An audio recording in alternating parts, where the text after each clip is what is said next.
The Economic Relief Program, ERP, which started in April, was scheduled to conclude at the end of June 2020. However, Prime Minister Alan Shastney on June 30th announced an extension to the ERP until September 30th.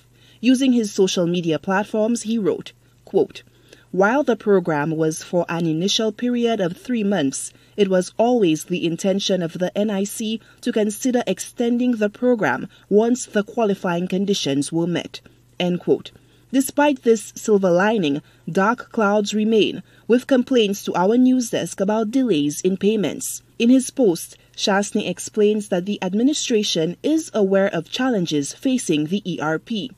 Newsforce touched base with communication consultant at the NIC, McNaughton McLean. He cites an avalanche of claims and inaccurate information in the filing of submissions for the holdup. A typical example, for instance, an employer would provide the name and the NI number does not match what was provided by the employee when they completed the e-form. Neither does it match what one of the numbers does not match what is on our file. So that will result in a query. That query has to be investigated by an officer. All of that takes additional time and resources that would go directly towards processing those claims and making the payouts within the shortest possible time. However, when we have the sheer volume of queries that we had, then it took a considerable amount of time to clear it down. We started out with a set of queries totaling almost 7,000. McLean says that number has been whittled down to less than 1,000 claims. The rigorous verification process is to ensure that the payouts are done effectively and accurately.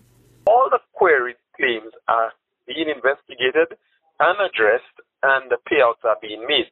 It is a little slower than most people perhaps would be comfortable with. However, it is just a process. There are controls in place, and once the information does not match what is on our system, then it automatically throws it into a query file, and that has to be investigated. Concerns were also raised as to whether non-NIC contributors would benefit from the extension. Income support program that is run by the government, that is what covers non-NIC workers, NIC contributors, sorry.